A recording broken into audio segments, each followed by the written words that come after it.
வாழ்க வையகம், வாழ்க வையகம், வாழ்க வளமுடன்.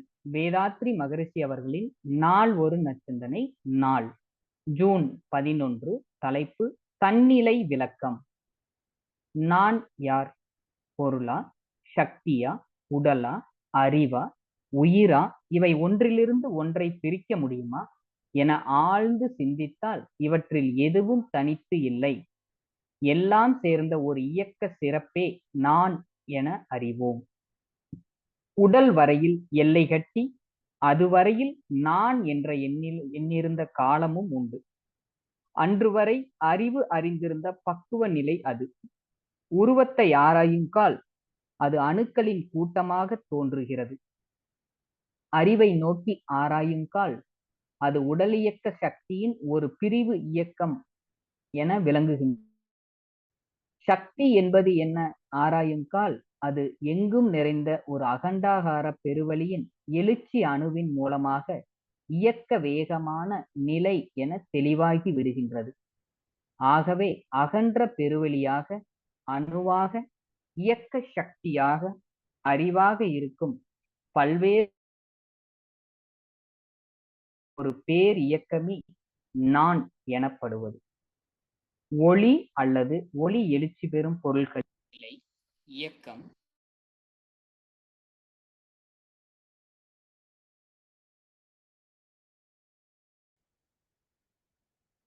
ஒளி அல்லது ஒளி எழுச்சி பெறும் பொருள்களின் நிலை, இயக்கம் இவைகளுக்கேற்ப பல பேத அளவாக இருந்த போதிலும் ஒளி என்ற தத்துவத்தில் வேறுபட்டவை அல்ல.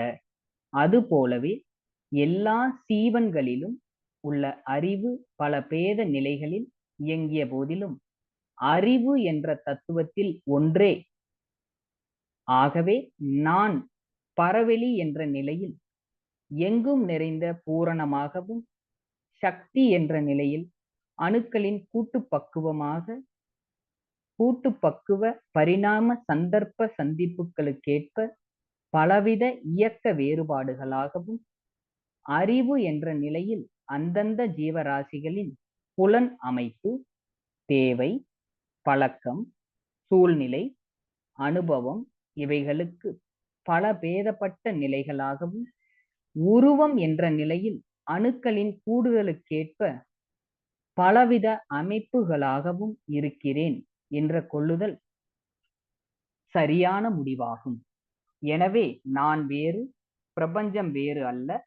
நான் வேறு, இயற்கை வேறு அல்ல. நான் என்பதை எதிலிருந்தும் பிரித்து எடுக்கவோ பிரித்து பேசவோ முடியாது.